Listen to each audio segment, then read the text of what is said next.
This is a 1984 Pierce with a Ford C8000 Series cab over that seats 5 firefighters. This beautiful rig has a 1,250 gallon per minute waters pump and a 750 gallon water tank. Engine 30 was originally purchased by the city of Lawrence, Indiana, and had an open area for the firefighters until safety requirements changed to refurbish and enclose the cab. Engine 30 remained in service with the city of Lawrence until the mid-90s, and then the pumper was given to Ivy Tech College for their fire program. It is now privately owned by Les McConnell, who was a volunteer for Lawrence for over 3 decades. On this episode of Firefighters and Fire Trucks Getting Ice Cream, we are cruising through the streets of Indianapolis while out at FDIC with our guest Michael Richardson and a special guest star riding into the jump seat. Here we go. Hi everybody, welcome back to another episode of Firefighters and Fire Trucks Getting Ice Cream. My name is Jesse Quinalty, and I'll be hanging out today with Mike Richardson. Mike is actually one of the regional directors for the International Society of Fire Service Instructors, and he's been teaching here at FDIC for 21 years on thermal imaging cameras and some other cool stuff. Actually, I just pulled out of the convention center, almost ran over Don Abbott from Indy, and hopefully we'll do a show with him soon. And we have a special guest coming along to help us film today. We got Tiger Schmittendorf. He forced me to bring him along with him because he loves ice cream so much. So he gets to come hang out and get some ice cream and do some cool stuff with us too. So we're gonna pull up, pick up Mike here, and get started. Stay tuned.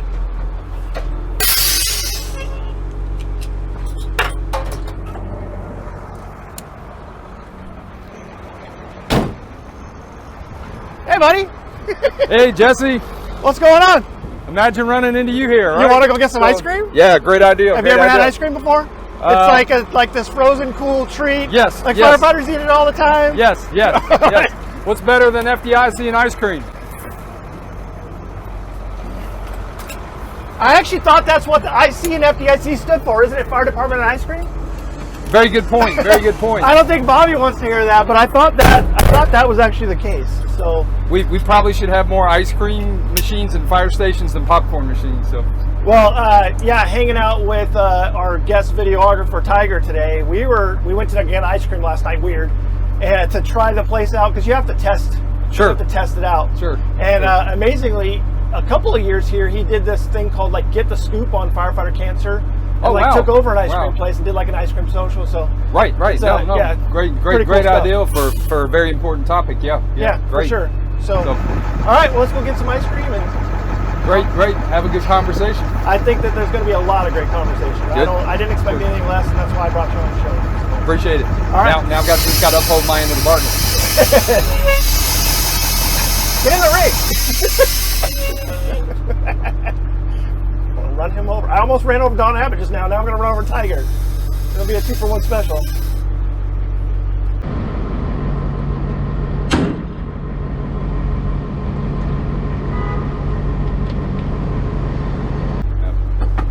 Good? All right. Here we go. If I get lost, let me know. Will do. So this is how many years for you now at FDIC? 21? 21 years teaching. I've actually been coming to FDIC since 1996. Okay. Started actually here as a volunteer with Eastern Kentucky University Fire Science Program. So that's how I got my start up, and it was great exposure, great opportunity, and as they say, one thing led to another. So. Right. Now, was the thermal imaging camera stuff the first class you did here, or what was the? Actually, I was here because of thermal imaging. At that time, thermal imaging had just been introduced in the fire service in the late 90s. And at that time, I was working for Bullard on their team to develop the cameras and then to put together training. Once again, it was just hitting the fire service. I actually started with the live fire crew with Mike Lombardo. Oh, right. And my job was basically to act as a safety with the camera, and then also at times to expose the students to the thermal imaging cameras. So started with the live fire crew, was there for a couple years, then transitioned over to the thermal imaging crew. We were teaching thermal imaging as a full hands-on hot class. Did that for a number of years. Also started teaching in classroom sessions, taught a number of thermal imaging topics, firefighter safety, hazardous materials response, but all related to thermal imaging. Also taught incident safety officer here as well. Oh, right. And this was my, this year I actually got to do one of the 4-hour pre-conference workshops, which was great because with thermal imaging, having an hour and 45 minutes, we're trying to cram a whole lot of stuff and just not a lot of time. So, right. But it's been a phenomenal opportunity, great opportunity. So now, over the years, not only has the technology for the thermal imaging cameras changed, but how we're using them. So the training over 21 years has probably been completely changed updated. Tremendously. But that's kind of an interesting situation where we're at. When thermal imaging was first introduced, the whole thing was use it to find and rescue civilian victims. Right. That was all the fundraisers, because you're talking at a time when thermal imagers cost $25,000. Most departments were doing well just to purchase one. Right. And that was the whole point. We're going to use this as a life-saving tool. Of course, then it morphed. We're using it for fire attack. We're using it for basically every size up, everything on the fire ground.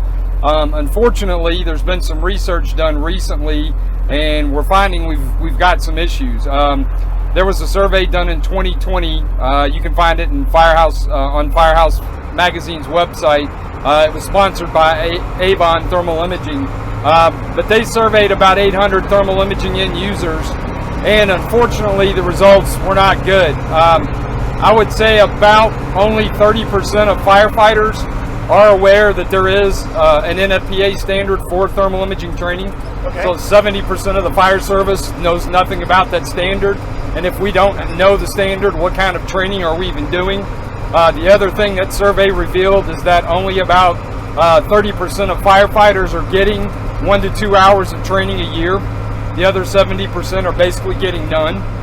So we've got a potentially life-saving tool. It's not the silver bullet, but has a lot of potential, and it's being vastly underutilized. And due to that, there's been two consequences. I hate to say it, but recently we had to make a change to the NFPA 1801 standard, which is the thermal imaging camera standard. And what we had to do was remove the temperature measurement feature from the camera in the basic mode. So if you have an NFPA compliant camera, when you first turn it on, you should be in that basic mode. We had to take temperature measurement off because it was completely being used incorrectly, and unfortunately it was identified by NIOSH as being a significant contributing factor in a number of line of duty deaths. So we've got a tool that's being ultimately misused that should be saving civilian and firefighters' lives, that's actually led to firefighters being injured and even killed in the line of duty. So on that end, that should be a huge wake-up call for the fire service, that we've got to do something about that. Also, Brian Brush is doing great research with the firefighter rescue survey, with the civilian rescue survey, and unfortunately his data identified that in the rescues that are being made, a thermal imager is only being used 1 out of 3 times. So for every 3 people that come out of a building, a camera is only being used once. Now, once again, we have to get in, we have to find them and get them out, and not having a camera can't stop us from doing that, because not everyone has a thermal imager still. But I would ask the question, are we once again using them to their fullest potential, and are we getting into buildings? And the other issue with his survey his survey has identified is time. We're not getting some of these victims out 8, 10, 12, 15 minutes. If we have a thermal imaging camera and we're using it effectively, we did research back in 1999 that showed that we were decreasing search times 50 to 70% and finding the victims 90+% of the time. So I hate to say it, I would love to say it's all sunshine and roses when it comes to thermal imaging, but we've made good progress. The good news is we're getting more cameras in the hands of firefighters, but now we have to follow it up with the appropriate mindset, the appropriate training to hopefully take full advantage of that. So, well, and with my Slab Savers class, we purposely separated search and tried to literally inject the culture of you should have a separate engine searching and a separate engine doing fire attack. I think the fallacy of engine 4, your fire attack and primary search, we know that one of those isn't getting done. A secondary search gets done at that point. Correct. But you have to prepare for that, send enough resources, commit resources to that, and we always have, originally when my standby crew is outside, as soon as they get a full rig in place, that standby crew embeds in, I always go, your guys are primary search, go get that done, like almost immediately. Sure. And the other thing that Brian Brush's, the data and the research has proven is that, you know, we have to take any and every opportunity to find a victim. And once again, if I'm on that initial line and I use that camera and do a quick scan, I cannot guarantee 100% that I will find every victim. But there's also a good chance I may see that victim. Right. We actually had a fire where the victim is literally laying feet within the door. The problem is the attack crew is going to go in and go left. The victim is just to the right. Physically, they're not going to cross over that victim. But once again, if they'll scan with that camera, there's a chance that they may see and find that victim. Now, once again, if the victim and the space are the same temperature, you're not going to see them on the camera. That goes back to, we're still going to have to get down on hands and knees and do that search and make sure we're not missing a victim. But once again, try it. If it works, great. If it doesn't, we're still going to fall back to all the basics that we do every time we go in a fire. So, well, even just getting back to like the basic thermal imaging camera training you're talking about, like I'll take my Probe out and we do a thing where we like put them in the shop in a dark room and lay out a bunch of tools to identify and different things. And one of the things I do is I'll lay out like ice cubes from the ice machine on the ground. And it's like, okay, well, what is that? Correct. And it's like, well, it's coal. And it's like, don't think about color, think about temperature. You know, so getting them to think in that mindset. The key there is too, because something we run into, and I think it could lead to why we're not seeing training. There's this mindset that if I don't have a building on fire, I can't do thermal imaging training. Right. I can do my entire basic program in the kitchen of a firehouse simply using a burner on the stove, or like you said, using water, using ice cubes. What I'm trying to get them to pick up on, you can come in any morning, do a 5 and 10 minute thermal imaging drill, and over time you're going to build that knowledge, skill, and ability. Which if we don't, if we wait till we go to the burn building, we're missing all these opportunities. And it goes back to, if it just becomes part of our normal routine, then we're more likely to take it off, to think about it, to use it, rather than once again, and I hate to say it, there was a case, an incident of a line of duty death where when some questions were asked, the mindset was we weren't necessarily doing primary searches, so we weren't using the cameras. You know, and it's that, use it throughout the process. Once again, use it for size up, get that initial impression. So are we missing the fact that there's a basement fire just because we're seeing heavy smoke coming out of the attic? You know, do your 360, take your camera. You may see something. You may be going around the building and your camera, all of a sudden, you're like, why is this chain link fence white here, but it's not there? Oh, the service drop fell on it. Well, now I've identified a hazard. I've got an energized chain link fence around part of the structure. It's the camera can give us our sight back. It can identify hazards we can't see with the naked eye, but that doesn't help us if we can't get it off the truck and use it properly. So, well, one of the things you brought up, right, that KSA is that knowledge, skills, and ability. Correct. I know that you always take that further with the second A, right? Correct. That attitude. Correct. Because I'll go back to, why is the camera not getting off the apparatus? Why is the camera not being used for all those things? And the immediate response is training. And my response, is it training or is it attitude?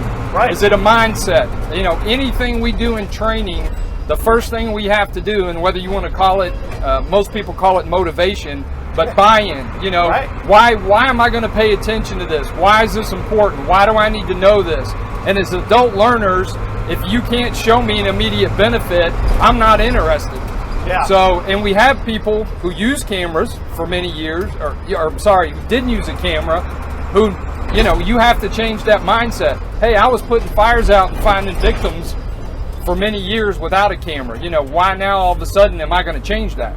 So, well, and even when you actually like go, when you were talking about some of the reasons why the thermal imaging cameras are failing us, can you expand on that portion, like where it's getting us in trouble more than it's benefiting us? Sure. One of the big problems, like I mentioned, is temperature measurement. And I hate to say it, there have been fire service instructors, and there still are to this day, who teach a go, no-go system using temperature measurement. Unfortunately, with the cameras, there's huge potential for inaccuracies in temperature measurement. So we've taught someone to use a number as a go, no-go basis, but that number's incorrect. So we're taking bad data, which leads to bad decisions. So one of the issues we have is we have to be very careful with that. Also, that kind of shifted now to colorization. So we're using colors now for go, no go. On some cameras, the color palette can change the point it adds color, the temperature, based on what mode it's in. Most cameras use at least a high and a low mode, but some will use as well as a high and a medium and a low. Your camera could add color at 3 different points. Do you know what those points are? Right. There's cameras that add red at 300 degrees. It's firefighting. We're going to be in there. It's not. But there's cameras that don't add red till maybe over 1,000 degrees. That's a huge difference. Right. If we don't understand that, I don't understand the environment I'm in. So we've got temperature measurement. We've got colorization. They've added a lot of, we call it bells and whistles to cameras, like fire trucks, right? Chrome, gold leaf, it all makes the fire go out quicker, right? Well, gold leaf definitely does. Definitely. I don't care what they tell you, gold leaf definitely makes fires go out. Right. So, but we've added bells and whistles to thermal imaging cameras, and once again, people don't understand how to use them.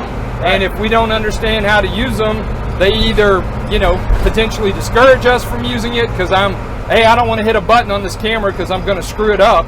Right. Or someone has done something to the camera. Cameras nowadays can be very programmable, but is it in the right setup that we want to use it for structural fire? You could take a camera nowadays and tell it anything between, let's say, anything around 100 degrees, turn it a color. Well, now what happens when you go into a fire? Your entire image turns that color. Right. So you now have whatever you want to call it, white out, red out, whatever. And now I can't use that camera. And that's not when I want to be banging on buttons trying to get it to wherever I need to be doing what I'm doing. So that's some of the issues we're running into. So with the NFPA standard, besides the training, is it changing that in a sense as far as when it can colorize certain colors? Well, and I'm sure within any NFPA standard, it's a consensus standard. So we have to get everyone on that technical committee or who's involved in that process to agree. And we've fought many battles for many years, and it takes a lot of time to bring about a change. And that's good in a way because we don't want knee-jerk reactions to things that really won't be beneficial long-term. But the first change that we've actually been able to make is to get that temperature measurement, once again, removed from that basic mode. That's going to take that out of the equation, so hopefully that'll stop people from using it. We've tried to come up with a consensus on when we add colors, and they are all over the place. And right now, no one has really been able to present an argument that everyone can come to consensus on, that we all need red at blank color or yellow at blank color or whatever the case is. And most of the camera manufacturers have kind of come to the conclusion that, at some point the fire service has to take ownership for how we're using cameras. Right. Because I'll go back to the argument. If you remember, we started with standalone pass devices. The problem, we never freaking used them. Right. So what did we have to do? We had to integrate them. Attitude thing, right? So we had to integrate them into the air pack so that they were automated, so that they automatically came on, And I hate to say it, we can do what we can do with the technology, but once again, at some point, the fire service, we've got to take ownership for our actions, and we've got to do the right thing here because we can only do so much with the technology. My hope is that in the future, there will be a standard for color, but honestly, with the standards, the way things are going, it could be another 4 to 5 years before that we see that change. So we have to stopgap something in the meantime to get that addressed. So once again, my goal is to never pick up another NIOSH line of duty death report and see that thermal imaging is a contributing factor. Right. But we have to address that through training. If we don't, it's just not going to fix itself. So. Well, and that's the hard part. It's just like in the aviation industry, if you continue to try to fix everything with technology, that's where crew resource manager came from. It's like, look, there's still a human factor side to this. There's still a speak up side to this. I was talking to somebody about like accountability tags and rings and all that not too long ago. And I said, the sad thing about it is the tags aren't going to fix anything. No. When it comes down to like, hey, there's somebody missing, it might help you figure out who that person is. But I said, it comes down to personal accountability. You're where you're supposed to be at the time you're supposed to be. And if you're not doing something or somewhere you're supposed to be, then make sure somebody knows about it. And I said, what they need to do is have the pass tags integrated into the SCB. It's got your blood type, your next of kin, right? All that stuff. I think I threw it out at SCBA manufacturer at a table at a conference once. And somebody might be running with it. It's funny because we now have the new Scott SCBA, right? And they have that integrated pass device that now talks to an accountability system that we have outside. So once again, because we've failed to be accountable for our actions and to constantly notify our company officer command where we're at, we've had to try to take a piece of technology to fill the gap that we're creating by not doing what we're supposed to be doing. Now, once again, I'm all for redundancy. If I can have my pass talking to an accountability system outside while I'm talking, we build those layers, because going back to the airline industry, the Swiss cheese model, you don't want all the holes to line up where something's going to happen. So the more layers we can build in redundancy, the better the chance that if something goes wrong, something's going to catch that. And it also goes back to the airline industry you mentioned. Autopilot, everybody thinks is a great feature on a plane. What's the problem now?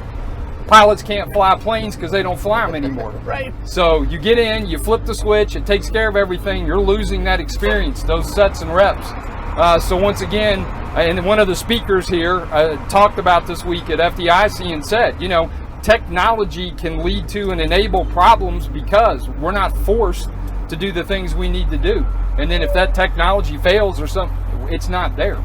So, you know, Sullenberger, you know, is a great example of the human factor had to jump in to land that plane in the Hudson. And without his time in the simulator, without him doing autopilot's not going to land that plane in the Hudson. That was his military flying. Exactly. Exactly. For sure. Yeah. And that goes back to, he had the knowledge, the skill, the ability, you know, which comes from, you know, education, training, experience. And then he maintained the proper attitude, because he could have completely lost his composure in that particular incident. And you know how many fatalities would have occurred. But that goes back to, if you train under pressure, you can perform under pressure.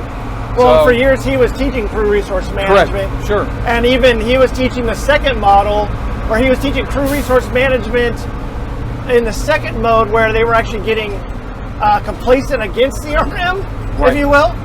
You know? Yeah, it's pretty amazing to, like, as you go through time in the fire service, how we're learning OODA loop and like stuff that's brand new to us, that's been around for quite some time. Oh, well, and I'll just throw this one out to you. When I started with thermal imaging, the majority of cameras that were being made and sold had telemetry, so you could transmit video from the camera to the command post. The thought was it would help, we could see interior conditions, etc. That went on for a couple years. There was some issues, you couldn't always get the signal, it was expensive, it went away. So it's gone. You will not find a camera being made today that has that remote capability on it. I was approached by someone 2 days ago who said, hey, we've got this great idea. We're going to put a transmitter on a camera. I said, you understand that existed in the late 90s and early 2000s. They had no clue. They didn't know. Now, granted, the system they're looking at is much better than what we had. And it could be greatly beneficial to go back adding it to the cameras. We can do it. And they're also, if you're talking about the technology envelope, look at everything now that we're integrating as firefighters into everything. The radios are using Bluetooth. We could tag in our accountability system to Bluetooth. We could tag in our thermal imaging cameras to Bluetooth. So yes, technology is changing if we once again can take advantage of it. If not, it can be something that we rely on that ultimately is going to fail. So I think the construction pushed me past it. Trying to figure out where I'm at.